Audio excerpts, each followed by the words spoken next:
soyez tifosi, que vous ayez pris un coup de bambou du côté de Bakou, que vous soyez fan de Lewis Hamilton et que vous vous êtes réveillé ce matin avec un petit mal de dos, que vous soyez fan de Red Bull et que vous vous êtes réveillé ce matin avec un peu la gueule de bois de l'ivresse, aujourd'hui vous avez le médicament, c'est les pistonnés, votre rendez-vous qui cultive votre passion pour la Formule 1. On est heureux de vous retrouver dans le cadre du débrief du Grand Prix d'Azerbaïdjan, 8e manche de cette saison 2022 de Formule 1.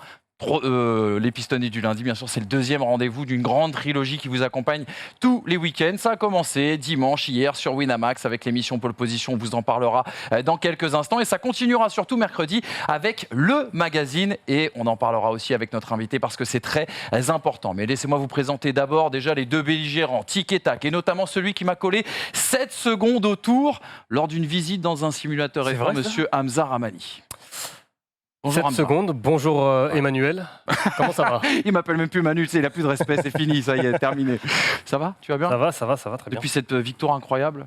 Non, c'était plutôt un après-midi d'apprentissage. J'aime bien parce qu'il est humble, ce garçon. Il n'a pas le permis, Manu aussi. Hein. Oh, c'est pas bien de le répéter à chaque fois, les gens. Je perds en crédibilité tout de suite, mais c'est vrai. Monsieur Brice Germain, qui lui a roulé en karting il y a peu de temps sur des gommes très usées. Ça va, mon Brice? Ah ouais, très usées, ouais, effectivement. J'ai cru faire une Nürburgring 2005. Non, mais tout était ultra usé. Et tu sais, si tu connaissais la vraie course et pas que le simulateur, peut-être que tu apprendrais un petit peu ce que c'est que les gommes usées. Sur la course de karting qu'on a fait tous ensemble, derrière moi.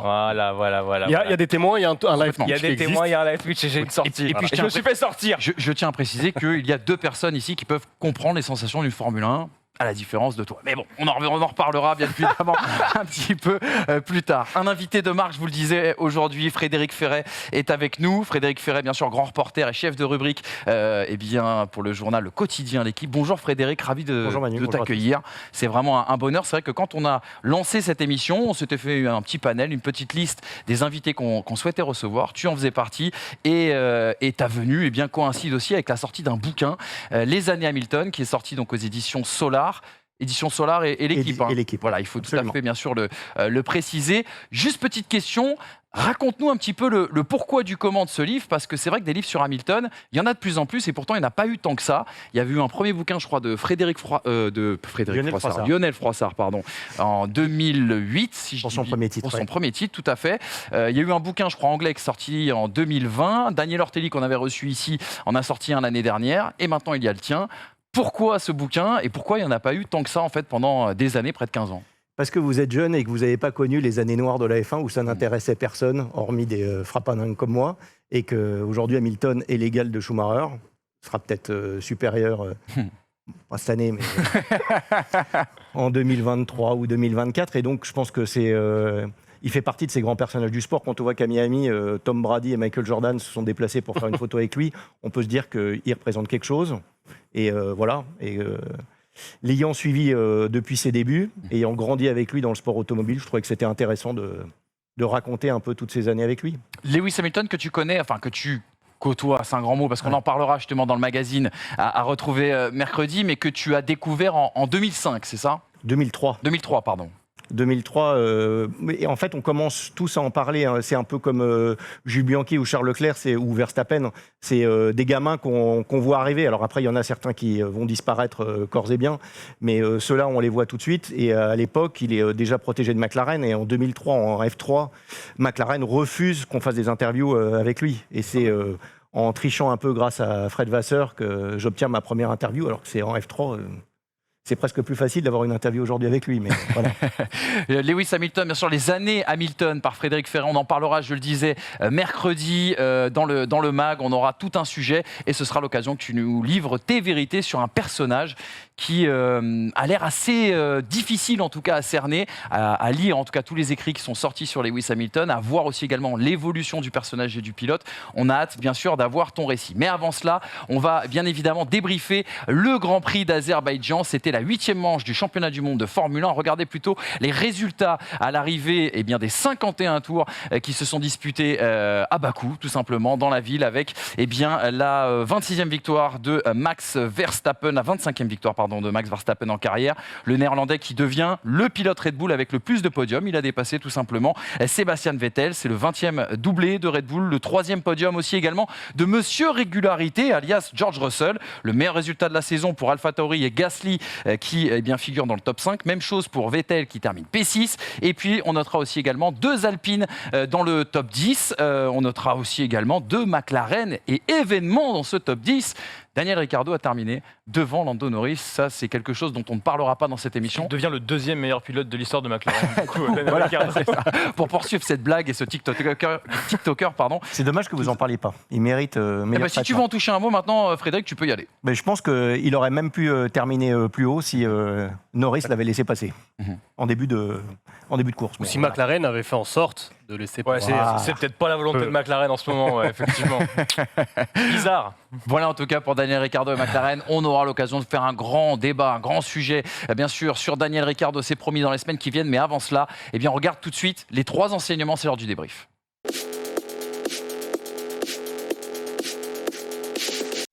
Il n'y a pas 3 enseignements, bien 4. Vous connaissez votre émission préférée, bien sûr, et votre présentateur est mal réveillé. Les 4 enseignements d'un Grand Prix de Bakou. On a souvent tendance à dire que Bakou, c'est une année sur 2. Je ne sais pas, vous êtes régalé sur ce Grand Prix hier?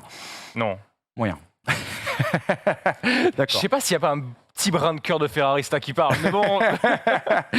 ça peut en effet fonctionner. Justement, Ferrari, ce sera le premier enseignement. L'équarrissage du cheval cabré. Oui, on est parti sur le champ lexical de la boucherie pour évoquer le mauvais coup, le sale coup qu'a connu Ferrari hier du côté de Bakou. AlphaTauri est-elle de retour? C'est la question qu'on va se poser. On parlera notamment de Pierre Gasly. La renaissance Vettel, c'est une autre question qu'on a envie de se poser. Et il faudra parler également de Lance Stroll. Et puis le marsouinage qui a créé un véritable débat dans le paddock et ses conséquences majeures. Point d'interrogation, est-ce que c'est un lobbying de la part de Mercedes ou est-ce qu'il y a un véritable problème autour du marsouinage? On prendra bien sûr vos avis, mais on part tout de suite sur le fiasco Ferrari. Un nouveau fiasco, un fiasco de plus, on peut le dire, en tout cas dans ce premier tiers de saison. Regardez plutôt avec ce tableau et cette série surtout qui fait mal. Le double abandon hier de Carlos Sainz et de Charles Leclerc, une première depuis Italie 2020. 4 pole positions pour Ferrari sur les 4 dernières courses et 0 victoire. C'est simple, depuis Imola, Red Bull a pris 224 points, Ferrari en a pris 95 et on a déjà le 3e doublé de Red Bull en 2022. Bakou a-t-il été d'ailleurs un premier tournant dans cette saison? Alors Hamza Rahmani va nous dire tout de suite que des tournants, il n'y en a qu'un seul, donc on ne peut pas parler de premier tournant, et il a raison. Mais il y a quand même une constatation, c'est que Verstappen s'envole, 34 points d'avance aujourd'hui sur Charles Leclerc. Ferrari qui compte 80 points de retard au constructeur. Red Bull qui est en position de force, qui était en position de force en tout cas hier lors de la course. Sainz qui semblait lâcher avant son problème hydraulique. Et cette question, Ferrari doit-elle se concentrer sur la fiabilité plutôt que sur la performance? Je veux vos avis sur cette bérésina qu'a connue Ferrari. On va commencer avec toi, Frédéric. Comment tu l'as vécu déjà? Forcément mal. C'est terrible de voir qu'on s'imaginait un championnat qui allait être hyper disputé lors des 2 premiers Grands Prix. D'abord Red Bull qui casse ses 2 moteurs, donc on se dit ça va être une promenade Ferrari. Maintenant, c'est en train de devenir une promenade Red Bull. Et j'ai peur que la promenade Red Bull se transforme en boulevard Red Bull et que... On va croiser les doigts pour que Ferrari revienne, parce que si Verstappen est tout seul, sans faire honte à Sergio Pérez, on va s'ennuyer et on n'a pas envie de ça. Là. On a enfin retrouvé un combat avec 2 grosses écuries, c'est de ça dont on a envie. Donc, voilà. Je repense un peu à l'année dernière, où je me dis que l'année dernière, on s'est dit par séquence de 4-5 Grands Prix que telle écurie était imbattable, plus l'une, plus l'autre. Je me souviens à Zandvoort, on se disait mais comment ce titre peut échapper à Max Verstappen? Et après le Brésil, on s'est dit comment ce titre peut échapper à Lewis Hamilton. J'aimerais peut-être qu'on prenne le recul là-dessus en se disant que peut-être c'est une phase Ferrari et que la prochaine évolution va peut-être amener quelque chose de fiable. Après, ce qui fait peur, c'est les déclarations de Binotto. Binotto, on en a une, tiens, si tu veux. Tu peux la lancer. Écoutons, lisons plutôt Mattia Binotto, parce qu'on n'a pas les droits, vous le savez. Mattia Binotto qui a mis son beau polo noir hier pour dédramatiser devant la presse. Notre département moteur a réalisé un travail incroyable pour faire de tels progrès comparé à l'année dernière. Et cela a certainement nécessité de prendre des risques sur la fiabilité. Oui, il y a clairement une inquiétude, mais nous ne pourrons pas y remédier en une course, mais plus à moyen ou long terme. Plus que ça, il rajoute aussi que pour lui, il y a un écart à combler pour arriver au sommet. C'est-à-dire qu'une écurie qui est favorite, aujourd'hui, lui, se positionne comme étant dans les écuries qui ne peuvent pas jouer le sommet. Parce que... Excuse-moi de te couper, c'est une manière pour lui de survivre face aux tifosi. Oui, et en fait, il y a tellement eu une attente qui a éclaté dès le premier Grand Prix à Bahreïn, qu'aujourd'hui, il a fait une interview la semaine dernière à la BBC en disant qu'il ne jouait absolument pas le titre cette année, alors que c'était pas du tout son discours de début de saison. Je comprends pas ce changement, si ce n'est en l'expliquant par on va calmer un peu. Mes amis tifosi, vous rêvez du titre, moi aussi, mais si on l'a pas, c'est pas grave. Et il faut pas oublier que le moteur, il est gelé et qu'il vaut mieux avoir un moteur gelé avec cette performance-là, même si pour l'instant, la FIA leur interdit les upgrades de fiabilité qui devraient leur permettre de résoudre leurs problèmes. Ils vont y arriver et il vaut mieux avoir un moteur fort qui casse pour l'instant qu'un moteur pas fort qui dure toute la course. Comme Alpine. En fait, c'est Ferrari qui a eu cette communication en début de saison. Je me souviens en France de Charles Leclerc sur le plateau de Canal avant la saison qui dit mon objectif c'est de gagner 5 courses. Quand tu gagnes 5 courses sur une saison, alors c'est vrai qu'aujourd'hui c'est une saison à 23 Grands Prix, on peut dire que tu n'es pas très très loin de la bataille pour le titre, même s'il vaut évidemment plus que 5 courses. Mais ce que je veux dire par là, c'est qu'au niveau de la communication, c'est quand même Ferrari qui a placé des attentes élevées en début de saison, ce qui en plus a été confirmé par les premiers Grands Prix. Je te rejoins complètement sur le fait, et c'est un peu le discours qu'avait Alpine, privilégier la performance plutôt que la fiabilité. C'est un processus long. On se souvient quand même que Ferrari avait une vingtaine de chevaux de retard en début de saison dernière. Là, c'est probablement peut-être le moteur le plus puissant, en tout cas c'est ce que dit Toto Wolff, devant celui de Honda et devant celui de Mercedes, et derrière Alpine en dernière position. Mais ce qui est important de noter, c'est que ok, il y a cette saison 2022 qui, alors on ne va pas tirer de conclusion, je ne sais pas si elle est en train d'échapper à Ferrari, mais c'est sur le long terme, sur la saison 2023, 2024, 2025, 2026, où effectivement, là, il y a quand même une possibilité d'être serein, je ne sais pas, mais d'avoir de belles ambitions pour Ferrari. Parce qu'effectivement, la fiabilité, je pense, se règle peut-être plus facilement que la performance, d'autant plus que la performance est gelée. La chose qui est inquiétante aussi, c'est que les soucis de fiabilité qu'a eu Ferrari ont été assez divers. En fait, ça n'a pas tout le temps été sur le même aspect. On a eu le moteur là de Charles Leclerc, on a eu le turbo et le MGU-H à Barcelone. Sainz a un problème hydraulique. C'est quand même pas mal d'éléments qui font qu'il y a plusieurs choses à régler chez Ferrari pour arriver à allier performance et fiabilité. Quand on voit qu'il y a 3 des moteurs... Ouais. Il y a 3 des moteurs Ferrari qui ont un problème ce week-end. Alors Bakou est particulier en termes de ventilation des moteurs, de rafraîchissement, vu la chaleur qu'il faisait en plus à Bakou, très bien. Mais il y a un moment donné où il y a l'été à passer pour Ferrari. Donc il va falloir que la monoplace, elle trouve des solutions rapidement, parce que les Grands Prix s'enchaînent assez vite. Et Binotto nous parle de solutions à moyen ou long terme. Moyen ou long terme, c'est une posture quand même de recul vis-à-vis de l'état actuel. C'est aussi le calendrier qui veut ça aussi. C'est aussi le calendrier qui veut ça. C'est-à-dire que les moteurs, il faut les ramener à Maranello. La semaine prochaine, il y a un Grand Prix du côté de Montréal. Et puis budget de cap. Et budget de cap aussi. Que tu peux pas amener toutes les évolutions que tu veux n'importe comment. Il faut tout grouper. Sauf à pas le respecter. Comment ? Sauf à pas le respecter. Ce qui va être le cas certainement de beaucoup d'écuries. Au-delà de 5%, tu veux dire ? Je ne sais pas, à moins que la FIA les sanctionne tout de suite comme elle l'a fait pour Williams, mais s'il faut aller étudier tous les comptes, ça peut prendre une année. Est-ce qu'ils vont déclasser un champion du monde ? Imaginons que Leclerc soit champion du monde avec un budget de cap qui a été dépassé pour Ferrari. Est-ce qu'en fin 2023, on va dire « Ah, mais finalement, comme ils ont dépassé de 7,5 millions, on retire le titre à Charles Leclerc et on le donne à Max Verstappen » ou on ne le donne pas comme on le fait au Tour de France ? Non, il y aura un accord confidentiel, je pense, avec la FIA, non ? Ils auraient peut-être dû prévoir quand même, mine de rien, des sanctions qui étaient pour ça, quoi. Un barème, quoi. Mais je sais pas, 5 millions, 3 places sur la grille, je sais pas, quelque chose qui a un sens sportif. Ça, à ce moment-là, Red Bull, Mercedes et Ferrari, ils vont y aller. C'est comme le moteur. Quelque chose qui a un sens, je veux dire. C'est-à-dire que là, pour le moment, comme on ne connaît pas les sanctions, en fait, presque ils ont envie de jouer, quoi. En fait, ce qui est intéressant, je trouve, et c'est ce que soulève Frédéric, c'est que en fait, cette situation peut ressembler un peu à McLaren 2007. Je pense que si aujourd'hui Ferrari ou Red Bull, ou qu'importe, tu leur dis vous explosez le cap budgétaire, vous serez sanctionné avec une amende importante, un déclassement du championnat du monde constructeur, mais votre pilote est champion du monde et il conserve son titre, parce qu'en l'occurrence Hamilton et Alonso jouaient le titre de champion du monde en 2007 et n'ont pas eux été déclassés contrairement à McLaren. Je pense qu'ils signent aujourd'hui des 2 mains et des 2 pieds. Donc effectivement, il va falloir très vite résoudre ce problème. Je pense qu'on en parlera lors des prochaines émissions parce qu'il y a un point quand même important à souligner sur le cap budgétaire. Après, pour revenir sur Bakou, on a aussi perdu l'habitude d'une chose ces dernières années, c'est que la Formule 1 est un sport mécanique. Et en fait, notamment sur la saison 2020, sur la saison 2021, on se rapprochait de la perfection en termes de connaissance. De connaissance des monoplaces, de connaissance des moteurs, de connaissance... Ce qui fait que la fiabilité chez toutes les équipes était quasiment proche de la perfection. Je me souviens combien de fois la saison dernière, on attendait à ce que Red Bull tombe à cause de la Les fiabilité. moteurs n'ont pas changé Même réellement. eux, oui, mais à partir du moment où il y a un changement de réglementation, bah D'accord. forcément, il y a une phase nouvelle, en phase d'apprentissage. Que tu le veuilles ou non, même s'il y a une connaissance certaine, mais tu es en phase d'apprentissage. En 2021, tu es quasiment au niveau de la perfection de la connaissance, ce qui fait que tu n'as plus de problème de fiabilité. Et on a peut-être aussi, nous, en tant que téléspectateurs, perdu cette Oubliez habitude. ça.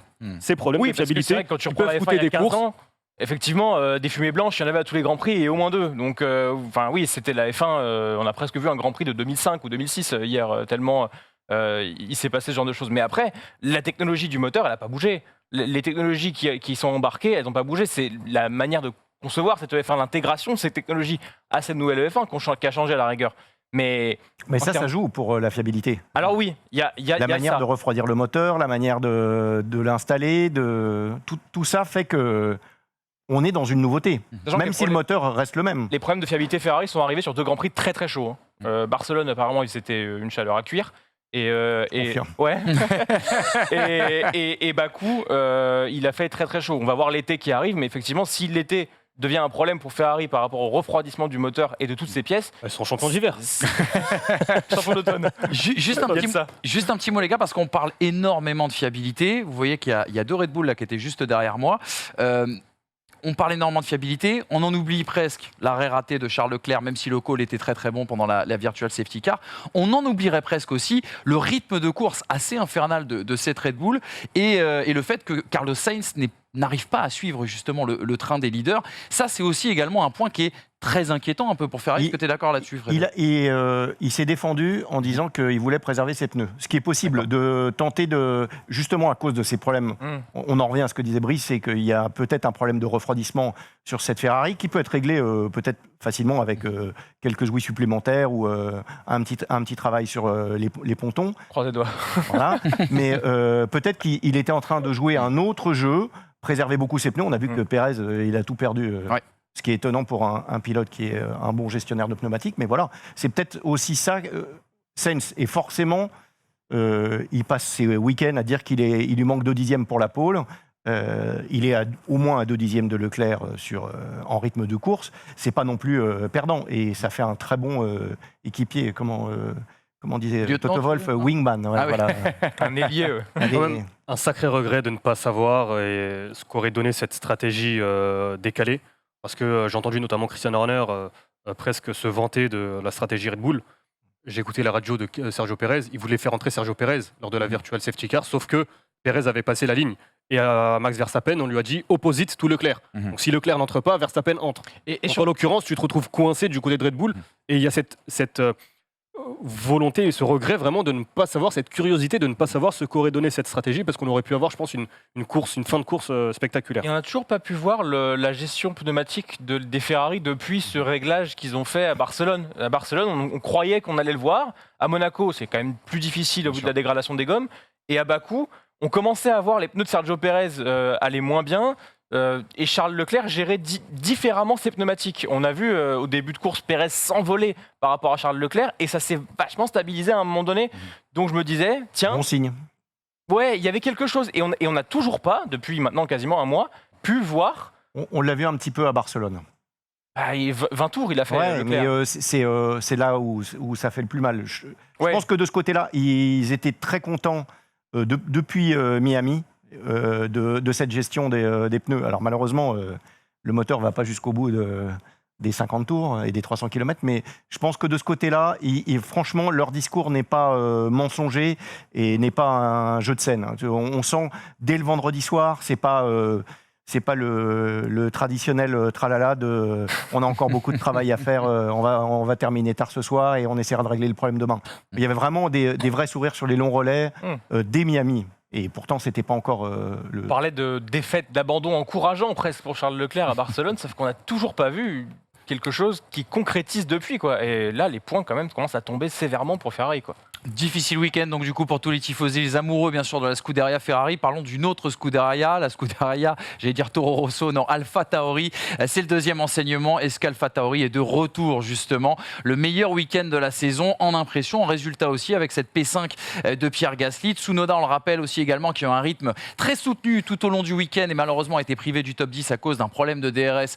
On remontrera en photo qui a fait rire la terre entière malheureusement. J'imagine que ça a causé beaucoup de peine à notre pilote japonais. Elle semblait être la 4e force à Bakou, cette écurie AlphaTauri. Seul regret peut-être pour Pierre Gasly, c'est de n'avoir gardé qu'un seul train de pneus durs qui l'empêchait de changer de pneus, notamment lors de la dernière intervention de la Virtual Safety Car. Et puis cette question que j'ai envie de vous poser, des progrès durables ou un résultat circonstanciel dû notamment au tracé et de Bakou? On rappelle, cette AlphaTauri semble être à l'aise dans les virages lents grâce notamment à un excellent grip mécanique. Elle manque de charge aéro, c'est ce que nous disait Pierre Gasly, et elle semble être en difficulté par contre sur les circuits plus rapides. Bref, ils savent à peu près dans quelle direction développer cet AT03. Regardez plutôt même la déclaration de Guillaume Dezoteux, qui est le responsable performance du côté de chez AlphaTauri, qui parlait peut-être même d'une vision à trompe-l'œil concernant cette voiture. La voiture vaut mieux que ce que nombre de points le laisse entendre. Nous avons été malchanceux durant les 3 premières courses de la saison, avec à chaque fois ou presque une voiture de sécurité qui entrait en piste juste avant ou juste après un de nos pit stops. Nous avons commis quelques erreurs, mais dans l'ensemble, nous étions compétitifs. Dans ce peloton aussi regroupé, de petites différences peuvent avoir de grandes conséquences sur le classement final. Résultat circonstanciel ou véritable step-up pour AlphaTauri? Quel est votre avis, les amis? J'ai l'impression que Gasly en a répondu en partie en disant que c'est la caractéristique du circuit qui fait que AlphaTauri s'est montrée performante à Bakou, performante à Monaco, et que sur les circuits avec des virages rapides, il y aurait peut-être une inquiétude tant qu'il n'y a pas de développement. Donc j'ai envie de dire, malheureusement, je ne suis pas forcément optimiste pour la suite de la saison de Pierre Gasly et d'AlphaTauri. Encore une fois, ça fait quand même plaisir de le voir performer, de voir son coéquipier Tsunoda performer. Et c'est vrai que Tsunoda était 7e, 8e au moment où il s'arrête. C'est un gros regret d'avoir ce problème, ce bris mécanique, alors que lorsqu'il fait des courses parfois anonymes à la 13e place, tout se passe bien pour lui. Mais je ne suis pas forcément optimiste pour la suite de la saison d'Alpha, en tout cas. Tant qu'il n'y a pas d'évolution. Je pense que chez AlphaTauri, ils sont contents d'une chose, c'est d'avoir réussi sur un week-end où ils devaient être performants à être performants. D'aligner à peu près tout. Il y a cette histoire de DRS, mais quelque part, je pense pas qu'ils y peuvent grand-chose à ce moment-là.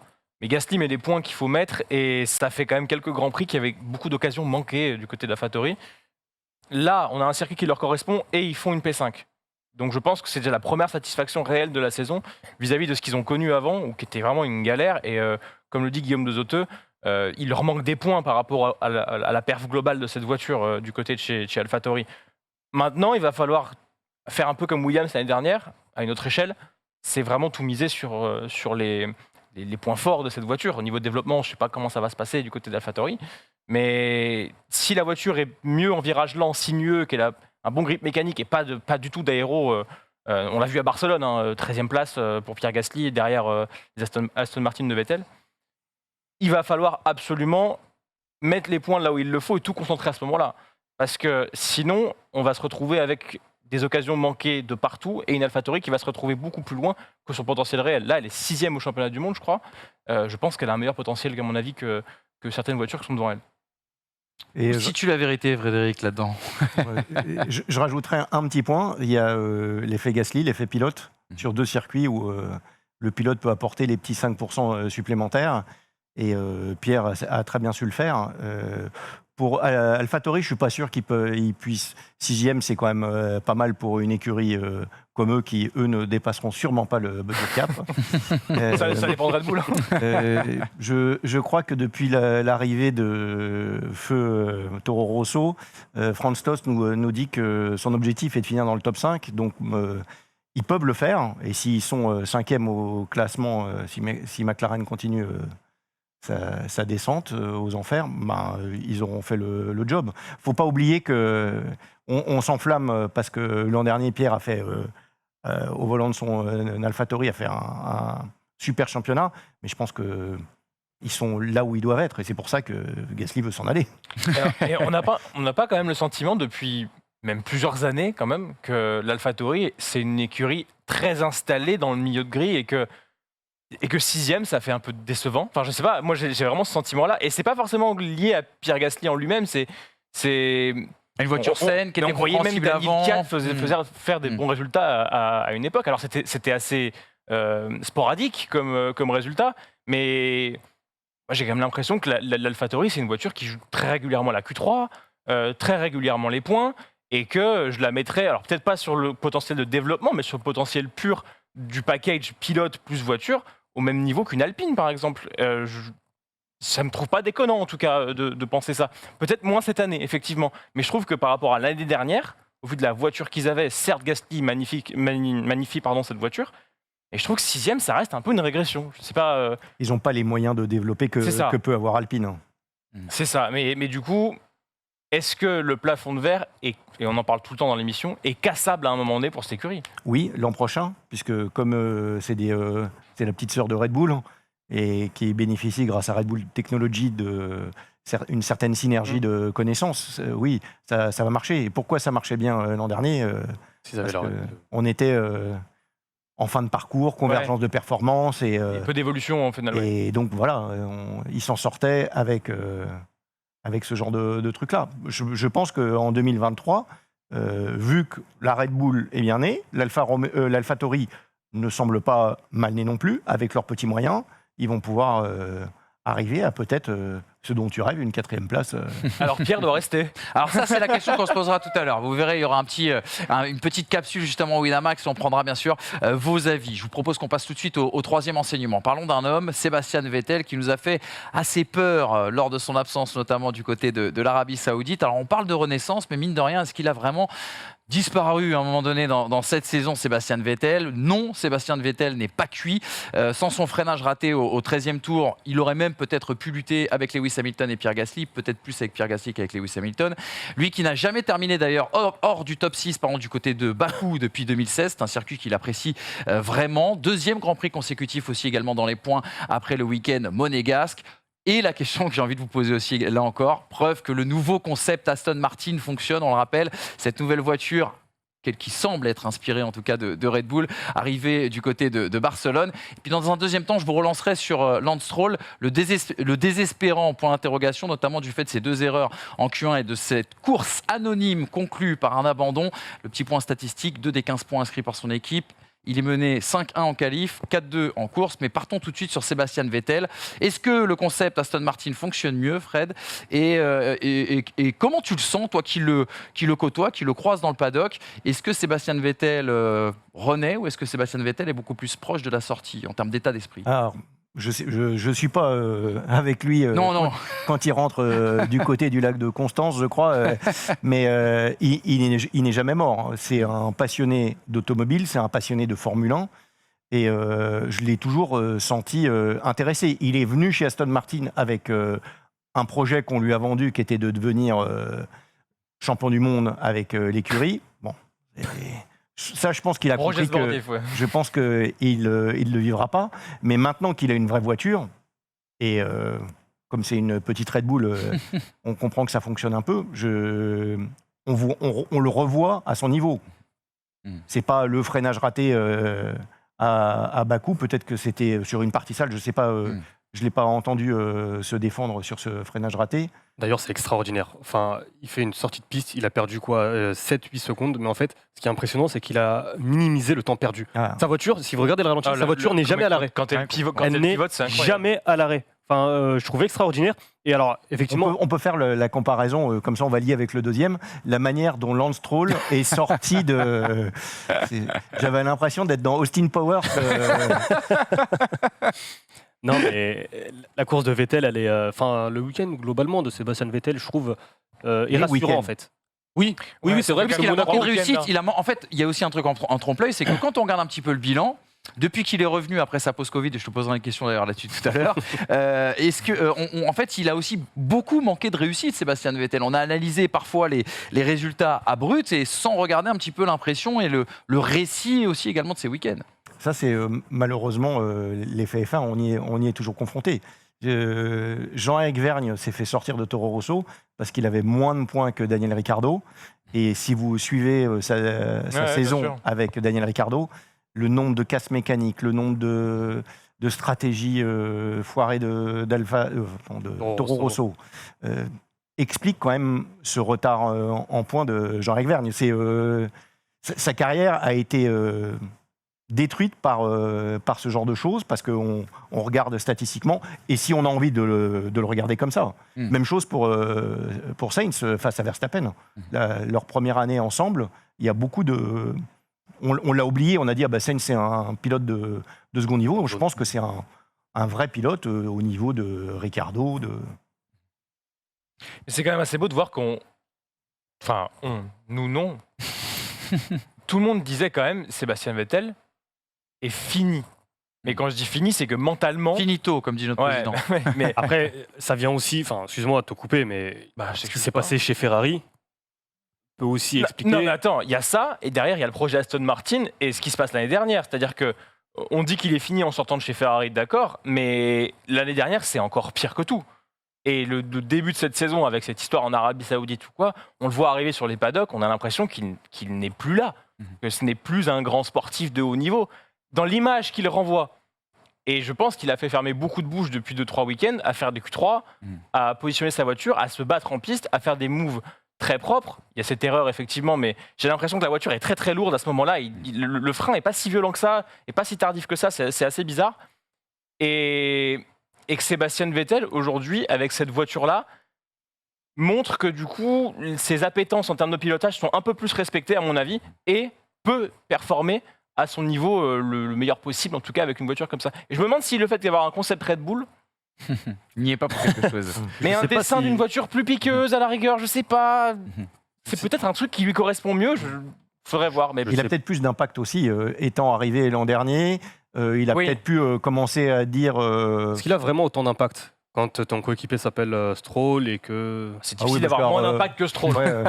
Je pense que Stroll, une fois qu'il a fini sa journée, il va au bar et il a plus d'impact sur la commande du cocktail que sur la qualité du freinage. Hein. Ou alors, va falloir qu'il travaille son impact. Parce qu'en fait, sur la course, on voit... Alors peut-être que Vettel a manqué une potentielle 4e place parce qu'il est devant Hamilton au moment où il y a cette sortie de piste. D'ailleurs, on parle du classement, on parlait du nombre de points tout à l'heure. Vettel, il est à 2 points du top 10. Je crois que c'est Gasly qui est 10e. Gasly qui est 10, ouais. Il y a 2 courses manquées. Si tu fais le calcul, potentiellement, il est dans le top 10 du championnat du monde. Donc son début de saison, il n'est pas si mauvais. Il est même plutôt bon par rapport à Stroll. Je vais même te faire plaisir. Si la réalisation nous avait montré tous les moves de Sébastien Vettel à Monaco, on aurait peut-être eu une autre impression. On n'en a pas parlé parce qu'au moment où on avait tourné l'émission, on ne les avait pas vus, ces dépassements de Sébastien Vettel. Mais à Monaco, il a sorti quelques dépassements bien sentis. Bon, la réalisation... Je pense qu'on connaît, on ne va pas encore revenir dessus, on en parle très très souvent. Mais effectivement, moi, du coup, ce qui m'intéresse, c'est ce que fera Sébastien Vettel à l'avenir. On rappelle, il est en fin de contrat, après je crois qu'il a une option sur 2023. Mais en fait, Sébastien Vettel, j'ai l'image d'un passionné, et il l'est, de Formule 1. Mais c'est plus le challenge Aston Martin qu'on lui a vendu manifestement, clairement, ne se reflète pas en piste. Moi, j'ai pas l'image d'un Sébastien Vettel qui resterait à la fin juste pour piloter, pour conduire, pour prendre le chèque, comme un certain Kimi Raikkonen. Alors, regardez, imaginez que Audi rachète Aston Martin. Ah oui. Là, on parle. Mike Crack est à la tête de l'écurie. C'est lui qui l'a fait débuter chez Sauber, chez BMW en 2006. Et là, soudain, vous l'avez comme Hamilton jusqu'en 2035. Ouais, mais encore une fois, le projet qu'on va lui vendre, hypothétiquement, peut être beau, mais il y a des performances, il sera quand même un jour rattrapé par les performances de sa monoplace. Donc je sais pas, est-ce qu'il... Déjà, il faut qu'il reprenne du plaisir à piloter aussi. Et je pense qu'avec ce nouveau concept, je sais pas, moi je le sens dans les freinages, dans la manière d'aborder les virages, il est beaucoup moins timoré qu'il a pu l'être sur toute sa période Ferrari où il avait ce problème d'avant, où il savait pas comment la placer. J'ai vraiment le sentiment qu'il a retrouvé une voiture comme il aime les piloter. Et il n'a pas de pression. Il avait la pression de Leclerc et il n'a jamais aimé avoir un équipier qui venait lui casser les pieds. Ah bah c'est pour ça qu'il a adoré Kimi Raikkonen et qu'il adore désormais Lance Stroll, vraisemblablement. Petite question, parce qu'on parle de Vettel.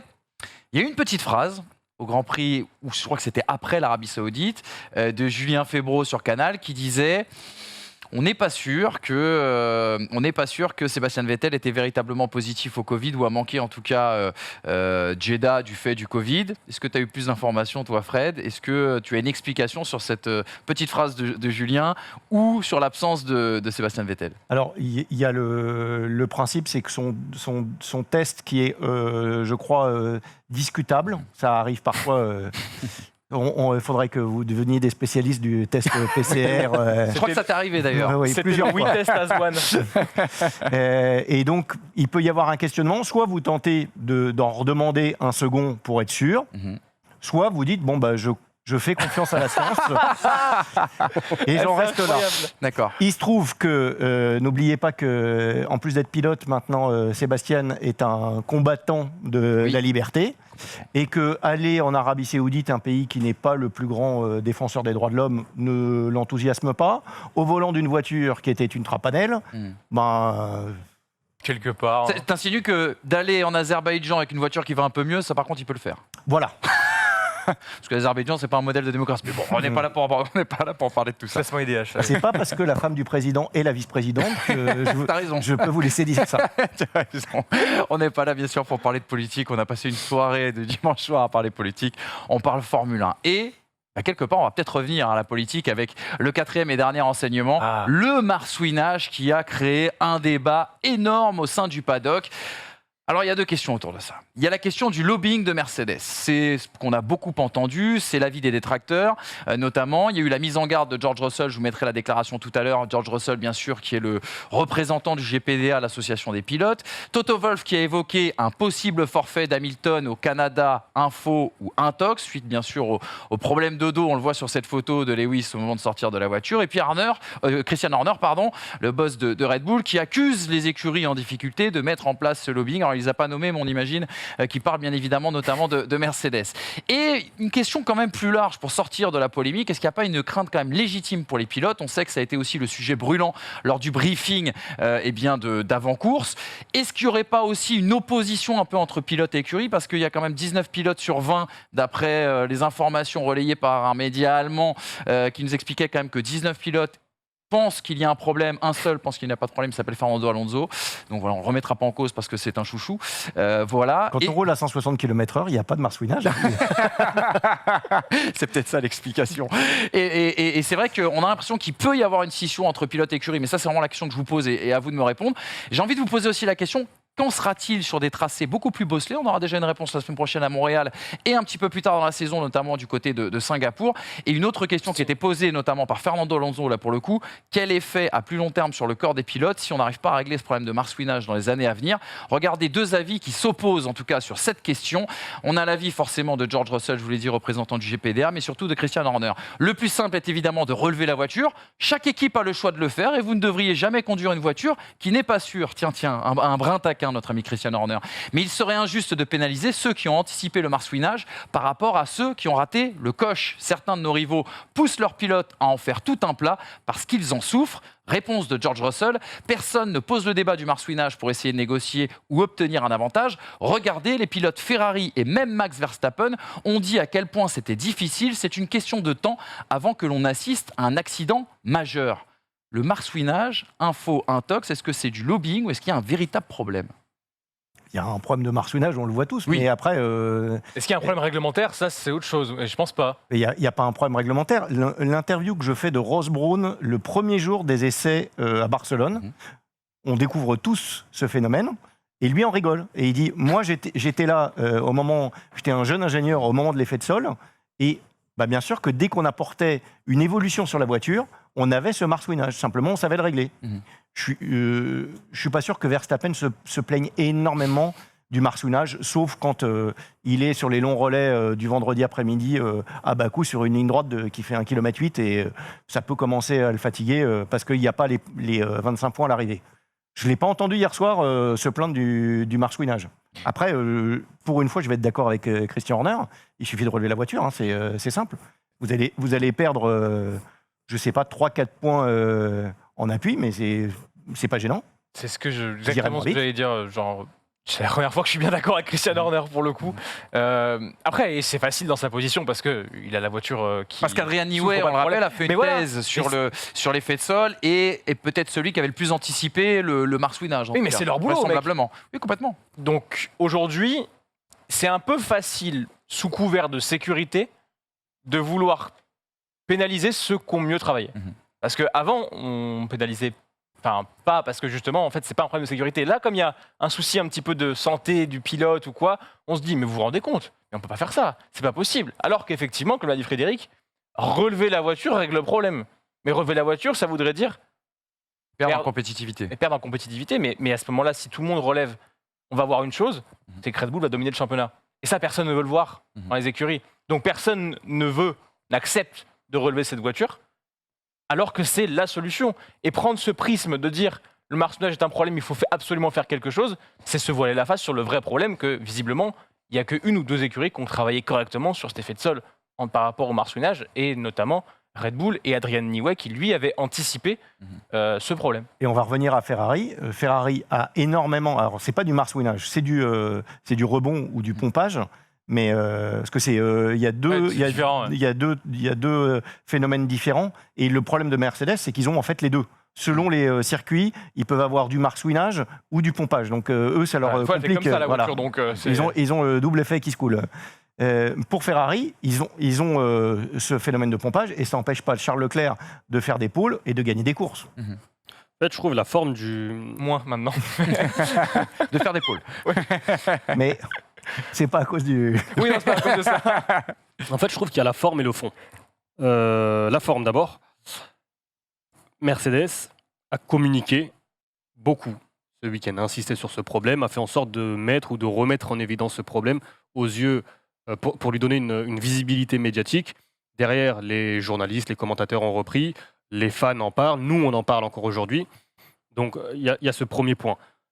Mercedes n'a pas la meilleure voiture. Donc on a forcément c'est peut-être pas le cas, mais il y a quand même un questionnement sur l'honnêteté de se dire, est-ce que Mercedes, parce qu'effectivement relever la voiture c'est perdre en performance, est-ce que Mercedes a cet aspect de santé vis-à-vis de son pilote? Mais si c'est le cas, tu choisis l'équilibre de la balance et tu relèves ta voiture, tu perds en performance, mais dans ces cas-là, le confort de tes pilotes, ou en l'occurrence d'un de tes pilotes, s'en retrouve plus important. Et en fait, la question que moi j'ai envie de poser, c'est est-ce que Mercedes aujourd'hui, enfin j'ai la réponse, j'ai l'impression, Mercedes fait le choix de la performance Bien sûr. plutôt que du confort de son pilote. Ou de l'intégrité Je physique suis du pas pilote. sûr que ce soit Mercedes. Frédéric, tu en sais peut-être plus là-dessus, mais j'ai l'impression que Lewis Hamilton, depuis le début de saison, nous disait qu'il prenait beaucoup plus de choix extrêmes pour essayer de tenir la performance de cette monoplace. Est-ce que c'est pas lui qui, au final, demande, presque à souffrir, à baisser cette voiture pour tenir le rang de George Russell et essayer d'aider au développement de cette voiture? Parce qu'il nous expliquait quand même que beaucoup de réglages très forts, très extrêmes, étaient faits de la part de Mercedes sur sa voiture à lui, plus que celle de Russell. Mais vendredi, je l'avais en interview, je lui ai posé la question en quoi ça le dérangeait, parce que je ne comprenais pas pourquoi Charles Leclerc arrivait à faire des pôles. Et il m'expliquait qu'en fait, il a besoin de rentrer agressivement et tardivement dans le virage, et qu'avec le marsouinage, si on n'a pas confiance dans la voiture, ça va être un peu compliqué Je vois pas. d'aller. Alors, C'est ce que dit Russell. en plus, il y a l'autre problème, c'est qu'avec ces nouvelles voitures, on ne voit plus le point de corde. Donc ça, C'est exactement ce que dit ça Russell. rajoute, c'est-à-dire que vous le voyez plus, et en plus, vous êtes en train d'être satellisé sur Ouais. Mars. Donc, Après, George Russell qui le dit, il est pilote Mercedes, il est aussi directeur de la GPDA, donc encore une fois, il y a cette interrogation de savoir où se situe l'honnêteté. Mais encore une fois, j'ai envie de te dire, c'est un peu comme le budget capé. Si tu penses que tu vas dépasser, t'arrêtes de développer ta voiture.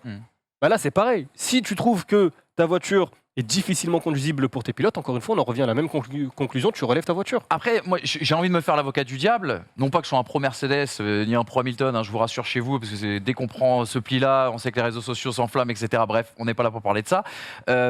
Si les pilotes le disent, si 19 des 20 pilotes disent il faut trouver une solution, est-ce que quelque part, il n'y a pas un vrai sujet quand même à poser sur la table? Bien sûr. est-ce que les 19 pilotes ont dit qu'il fallait trouver un sujet? Non, J'étais pas là. 19, j'y étais pas. 19 en parlent. 19 en parlent et 19 ne se sont pas opposés à ce qu'on cherche une solution. C'est Oui, différent. c'est plus subtil. Et ce qui est très drôle, c'est qu'en début de saison, Je crois que c'est même Toto Wolff qui disait le marsouinage, c'est presque déjà oublié, on aura d'autres problèmes dans quelques semaines. Et ça veut dire qu'en gros, tout de suite, ils ont compris comment régler le problème du marsouinage, à savoir relever la voiture. Et maintenant que tout le monde s'insurge de ça, ça veut donc dire qu'on a implicitement accepté ce problème très tôt dans la saison. Et que maintenant qu'il revient et qu'il fait mal, ben, on n'accepte pas là de revenir en arrière sur nos choix en se disant genre, non, peut-être que là, il faut rehausser la caisse de quelques centimètres parce que c'est pas possible. Donc, il faut essayer d'être un petit peu cohérent sur l'ensemble de ce qui est fait sur le développement de cette Mercedes.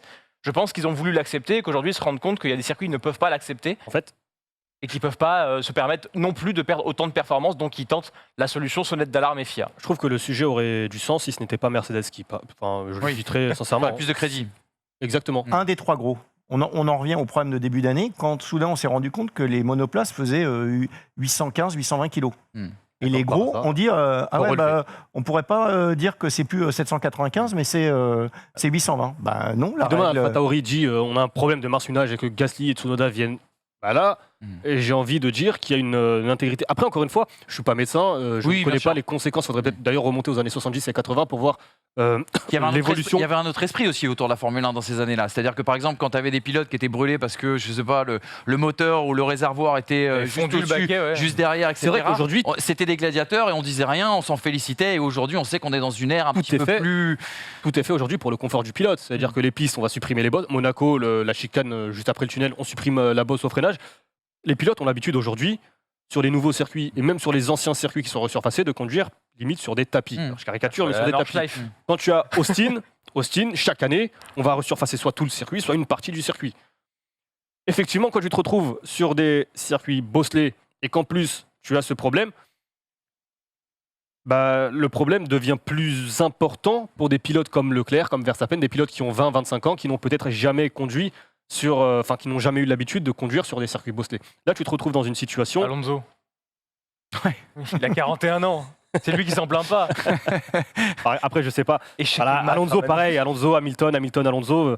Je sais pas si Alonso est honnête sur ce point-là. J'en sais rien. Mais encore une fois, je suis pas médecin. Mais je pense qu'il y a une préoccupation. Enfin, j'espère qu'il y a une préoccupation. Que s'il y a une préoccupation des pilotes, il faut quand même prendre en compte. Parce que c'est eux qui prennent les risques et qui sont et qui mettent qui mettent leur santé. Je pense pas qu'il jouait hier soir en sortant comme un vieillard de sa voiture. Hein. Mais évidemment, mais c'est pas le seul. C'est la question que je voulais te poser. La fameuse phrase de Toto Wolff, Lewis Hamilton pourrait être forfait à Montréal. Est-ce que c'est de l'intox pour toi? Est-ce que c'est juste de la communication? Alors, pour moi, c'est de l'intox. C'est de l'intox, d'accord. Et quand on entend... Ça rajoute au discours. Il a vu que son pilote avait mal.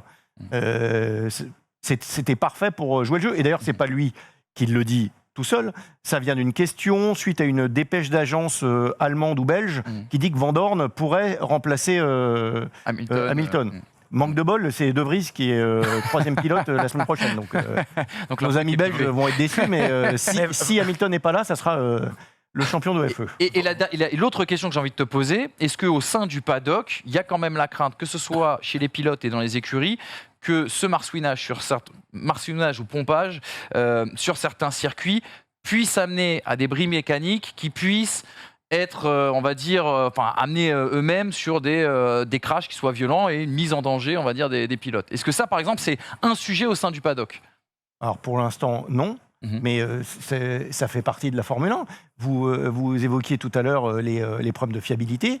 Les problèmes de casse, ça existe. Si vous ne voulez pas casser, vous roulez avec une Fiat Panda et puis le Sébastien Buemi dont les deux pneus explosent en Chine. Il n'y a pas de marsouinage à l'époque. Je peux te dire que la suspension, je sais pas, elle est prise sur Wish ou quoi, mais enfin, je veux dire, les deux pneus qui partent. Il y avait eu Hartley à Silverstone il y a 3-4 ans. Et Kiat, je peux souvenir. Kiat a eu ça, non?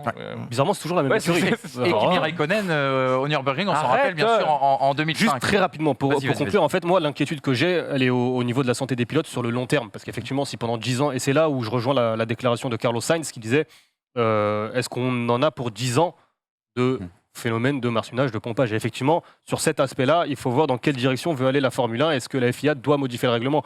Mais changer en cours de saison, parce qu'il y a une écurie qui en parle, et il se trouve que cette écurie jouait le championnat pendant 7-8 ans, et qu'aujourd'hui elle est un peu en retrait, et qu'on sait que elle est capable, Mhm. elle l'a prouvé par le passé, grâce à son développement, de très vite revenir dans la course au titre. Mais après, il y a aussi l'impression visuelle qu'on a eue, où on a compris que ça bluffait pas quand même. Mhm. Enfin, tu regardes les on-board Évidemment. d'Hamilton, c'est Oui, c'est- Surtout chez Hamilton. Mm. oui. Mm. Ben alors D'ailleurs, justement, il faudrait comprendre. est-ce pourquoi- que Mercedes ne doit pas dire à un moment donné à Lewis Hamilton, on doit relever ta hauteur de caisse parce que 1, c'est dangereux pour la voiture, 2, c'est dangereux pour toi, et 3, c'est dangereux pour notre image. Mm. Et du coup, demander à Lewis Hamilton d'essayer de prendre un peu des réglages de George Russell ou d'essayer de Donc Mercedes compenser peut- autrement. Donc Mercedes, au final, à la décision finale, a la Mais possibilité bien de évidemment, revenir c'est sur la voiture. Mercedes, on aura pour moi, la c'est Mercedes le responsable de ça. on aura la réponse dès la semaine prochaine, les gars, parce qu'à Montréal, on le sait, c'est bosselé et on verra quels seront les. Et il y a des longues lignes droites. Il y a des longues lignes droites, t'as raison, exactement. Voilà en tout cas pour les 4 renseignements et le débrief de ce Grand Prix d'Azerbaïdjan. Jetons rapidement un coup d'œil bien sûr au classement des pilotes pour vous dire bien notamment qu'il y a 2 pilotes Red Bull aux 2 premières places. Russell, 21 points d'avance pour Verstappen sur Perez, 34 sur Leclerc. Oui, ça commence à être inquiétant pour le suspense de ce championnat, mais cette saison est très très longue.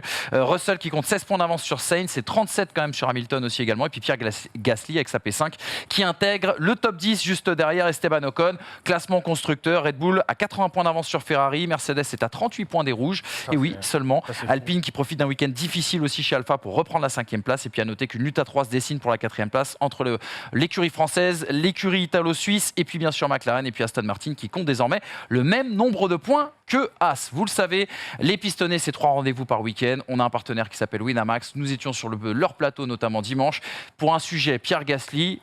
Puisque Sergio Perez, vous le savez, a prolongé du côté de chez Red Bull pour 2 saisons. Que doit faire Pierre Gasly? C'est à cette question qu'on a essayé de répondre avec le pit stop. Je propose de regarder cet extrait. On demandera ton avis, Fred, juste après. Pierre Gasly, pour Red Bull, doit être le leader d'AlphaTauri et aider AlphaTauri à ne plus être une écurie fille. Le problème, c'est que les compétences présentes chez AlphaTauri ne sont pas suffisantes pour jouer les ambitions qu'a Pierre Gasly.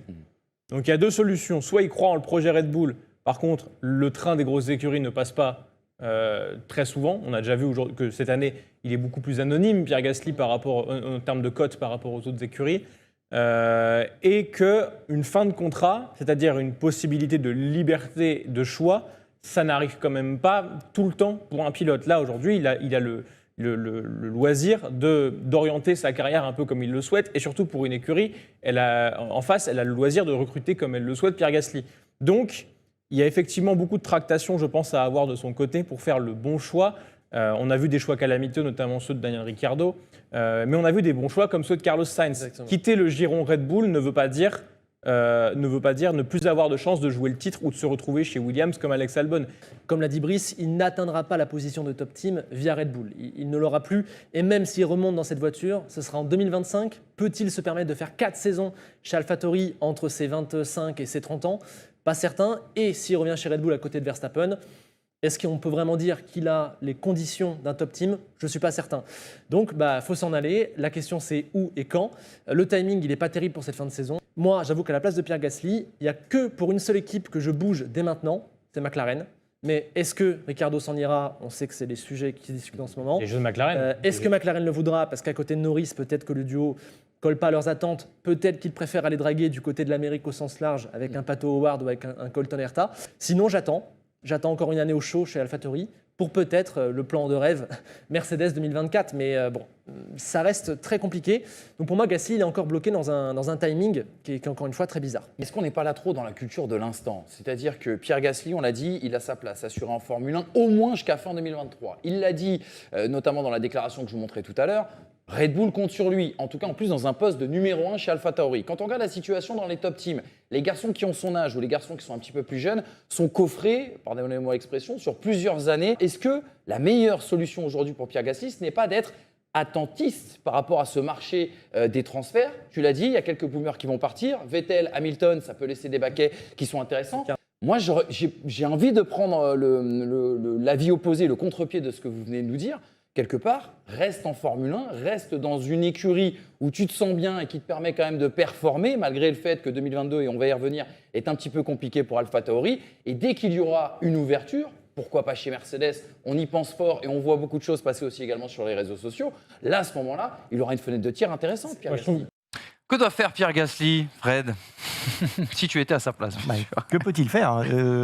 Votre camarade a très bien résumé la situation. Il n'y a pas de place. Donc, chez McLaren, personne n'y croit. Je ne vois pas McLaren payer le dédit à Ricardo pour qu'il s'en aille. Et de toute façon, s'il s'en va, ça sera Colton Herta qui viendra. Donc le problème, il est réglé de ce côté. Où aller ? Aller chez Sauber pour remplacer Zhou ? Non, mais c'est peut-être que on voit que Alfa Romeo Racing semble être une bonne option dans un pari, parce qu'il faut faire un pari. C'est comme on oublie que Hamilton, en 2012, a quitté McLaren pour Mercedes et on s'est tous foutus de lui. Moi, le premier, j'ai écrit, mais qu'est-ce qu'il fait ? Il quitte McLaren pour aller chez ces pimpins allemands qui avancent pas et qui peinent à gagner Mais une écurie constructeur quand même. Ouais. Il y a cette... Avec un changement... Non, mais je caricature Oui, aujourd'hui. c'est vrai, oui. Mais où aller aujourd'hui ? Ah mais là, le AlphaTauri, c'est certainement à l'heure actuelle la meilleure place qu'il puisse avoir. Mais est-ce qu'il n'y a pas un jeu de chaises musicales qui va s'opérer avec des pilotes qui sont en fin de carrière ? Alors, Alpine ? Vous voulez faire un duo Ocon Alpine, c'est l'équipe. Du coup, Alpine, je pense que c'est l'équipe où il y a le moins de chance parce que Ouais. éventuellement le troisième, c'est Piastri. Piastri, ouais. Piastri ira ailleurs. Et Mercedes, c'est réel ? C'est que de la... Ah, Piastri va aller ailleurs ? Ah, Williams. Et cette Williams, mais... Alors ça, c'est le fantasme Silverstone de beaucoup de C'est monde. Silverstone, parce que ouais, on a eu... Ah ouais, j'aurais plus misé sur Spa, moi. Mais, Ah, d'accord. Bah, le petit communiqué du 15 août qui vous met en l'air Ouais. les vacances. Non, mais en fait, fameuse rapidement saison. sur Gasly, on en parlait il y a quelques semaines, mais il faut faire un pari sur quel deuxième pilote d'un gros baquet pourrait être à l'avenir menacé. C'est pour ça Est-ce que c'est clairement, Lewis on y pense. Hamilton qui va prendre sa retraite ? Est-ce que c'est Carlos Sainz qui un jour pourrait être écarté par Ferrari ? Red Bull, c'est fini. Et là, tu le disais tout à l'heure, alors Alfa Romeo, là on est dans la fiction totale, mais Alfa Romeo, c'est la possibilité d'une porte d'entrée chez Ferrari. Mais après, encore une fois, c'est... Mais Mercedes, si Lewis Hamilton s'en va, ils ont Nick De Vries, qui est Aussi. champion de Formule E. Et je vois pas pourquoi ils iraient foutre en l'air une fois de plus leur filière. C'est un fantasme français, Gasly, chez Mercedes. Mais même chez McLaren. Alors, je pense totalement. Regarde, Ouais. oui, il n'y a que nous qui en parlons. Hein. Exactement. En Angleterre, honnêtement, enfin, tu vas sur les réseaux sociaux, tu vas sur les sites BBC, Sky Sports, etc. On parle, comme tu le disais, de Colton Herta. On parlait un peu peu un peu plus tôt Pato avant Ward, qu'il ouais. prolonge. Mm. Mais Gasly, c'est nous, parce qu'on est français, on en parle. Mais enfin là-bas, Ça n'existe pas. Voilà en tout cas les amis pour ce débrief. Surtout soyez avec nous mercredi parce qu'on va parler de ça. Les années Hamilton par Frédéric Ferret. Ce sera l'entretien pour parler justement d'un personnage qu'on a du mal à cerner. Déjà parce qu'on ne le connaît pas personnellement, on ne le côtoie pas. On a lu à peu près tous les écrits sortis. Ça doit être, je crois, ton livre Fred doit être le 4e, en tout cas sorti, publié en France, le 4e sorti sur le sujet. Et on a la chance de t'avoir justement dans cette émission de mercredi pour pouvoir en parler. Toi qui as suivi sa carrière bien avant la Formule 1 et qui l'a rencontré bien sûr en amont, ce sera bien sûr passionnant. Et puis on aura aussi également un débat autour de la question Pérez a-t-il le droit, est-il autorisé à devenir champion du monde ? Il y aura plein de questions à se poser. Est-ce qu'il peut réellement concurrencer Verstappen ? Est-ce que Red Bull est en fait le Verstappen Racing Team ? Et surtout, est-ce que Red Bull a intérêt à laisser ses pilotes batailler ? Et puis on terminera sur un quiz. Je spoil tout de suite, on terminera sur un quiz sur les plus belles unes de l'équipe consacrée à la Formule 1 et on attendra bien sûr toutes tes anecdotes sur le sujet. Merci beaucoup en tout cas d'avoir été avec nous et puis bon, on vous laisse commenter cette vidéo, mettre des petits pouces en l'air si ça vous a plu comme d'habitude et on se donne rendez-vous mercredi pour la deuxième partie déjà passionnante.